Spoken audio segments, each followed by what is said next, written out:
여러분 안녕하십니까?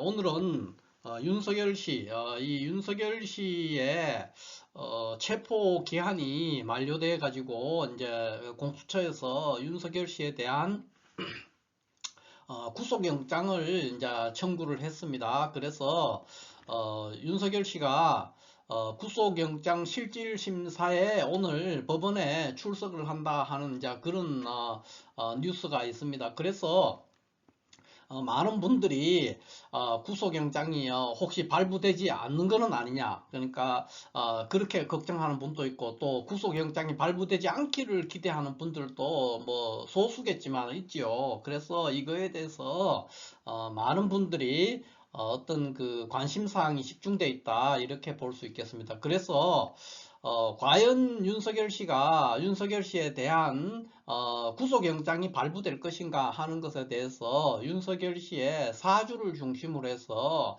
한번 알아보는 그런 시간을 갖도록 하겠습니다.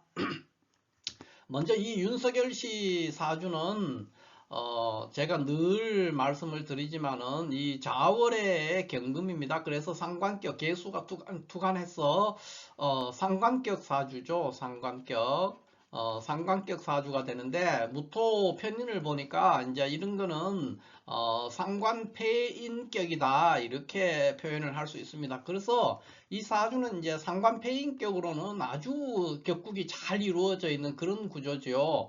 그렇기 때문에 이분이 그냥 공무원, 일반 공무원이라든가 또는 뭐 학자라든가 뭐 장사꾼 뭐 이런 것들로는 굉장히 성공할 수가 있는 그런 아주 훌륭한 사주다, 이렇게 볼 수 있죠. 그런데 정치인으로서는 이 사주는 굉장히 흠이 많습니다. 정치를 하면 안 되는 사주죠.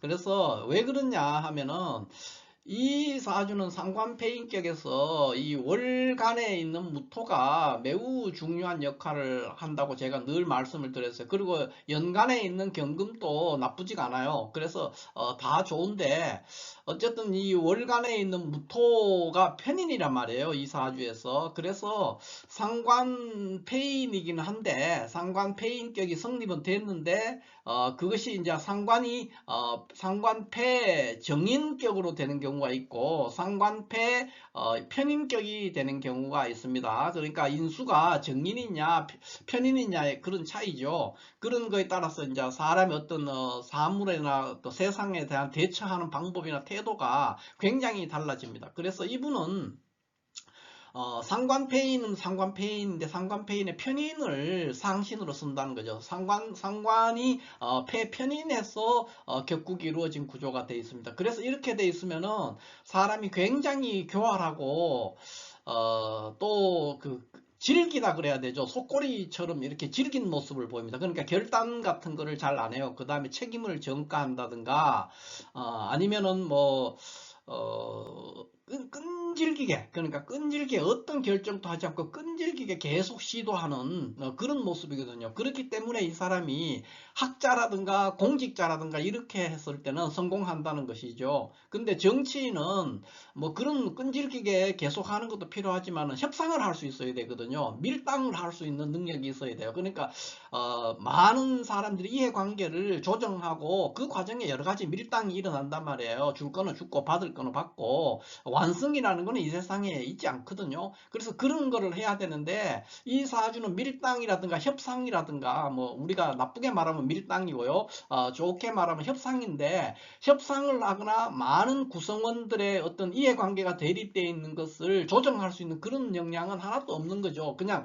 나만 알고 있는 사람이에요. 그러니까 상관이 폐인할 때 편인을 폐인하고 있기 때문에 내만 중요한 거예요. 내가 굉장히 중요한 거예요. 그거 외에는 아무 관심도 없는 것이죠. 그래서 위기에 처하면은 책임을 다른 사람이나 또는 부하나 윗사람이나 딴 데로 책임을 돌리기도 하고, 그 다음에 가장 큰 특징은 어떤 결정도 하지 않습니다.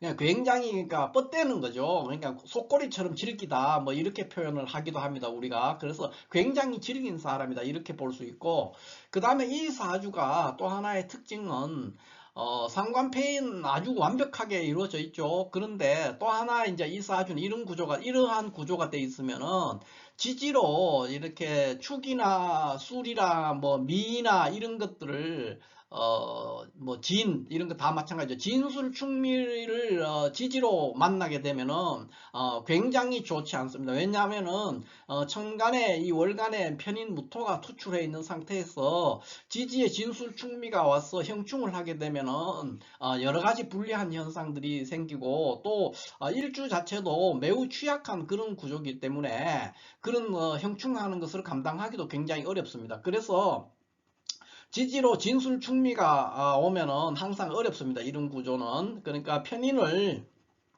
일주는 매우 약한데 지금 편인을 상관격에서 상관폐인으로 상신으로 쓰고 있는 거예요. 그렇기 때문에 그런 현상이 생길 수 있다. 이렇게 볼 수 있죠. 그래서 제가 이제 뭐 단도직입적으로 그냥 결론부터 먼저 말씀드리자면은 구속영장이라는 것은 이것은 아마 발부가 될 겁니다. 명리학적으로 저는 뭐 정치인도 아니고 그런 거는 모르겠어요. 그러니까 법률가도 아니고 정치인도 아니기 때문에 그게 어떤 뭐 메커니즘에 따라서 어떻게 돌아가는지는 모르겠고 이 사주를 명리학적인 측면에서 본다면은 구속영장이 발부될 가능성이 매우 높다. 이렇게 저는 내다봅니다. 왜 그러냐 하면은 자, 이 사주를 한번 봅시다. 보면은 이 사주가 지금 그 현재 있는 그 상관폐인격 사주가 현재 갑오대운에 와 있어요. 갑오대운 갑진년입니다. 지금 우리가 양력으로는 25년 1월이에요. 1월 달이 되어 있기 때문에 이게 25년으로 알고 있지만은 명리학적으로는 여전히 24년이에요. 그러니까 갑진년이라는 것이죠. 그래서 갑오대운 여전히 갑진년에 있는 상태고 이게 이제 왜 나쁘냐 하면은 갑오대운 갑진년에는 그 여기 지금 대운에 있는 오화가 그 연지와 이 월지를 이렇게 충을 하고 있어요. 좌우충을.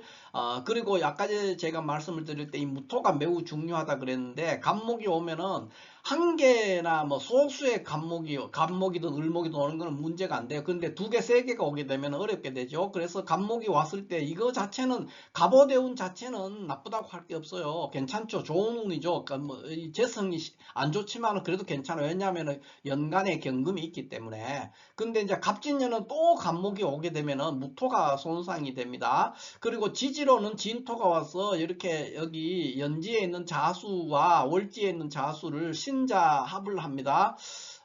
그러니까 자진이죠. 자진 합을 내가 수국이 동하게 됩니다. 그러면 수국이라는 건 여기서 상관이거든요. 그러니까 이분이 지금 보면 막 말을 알아들을 수도 없는 그냥 횡설수설하다시피 하는 뭐 아무 말 대잔치 말을 막 해버린단 말이에요. 지금 그런 상황에 갑진년에 와 있는 거예요. 갑진년은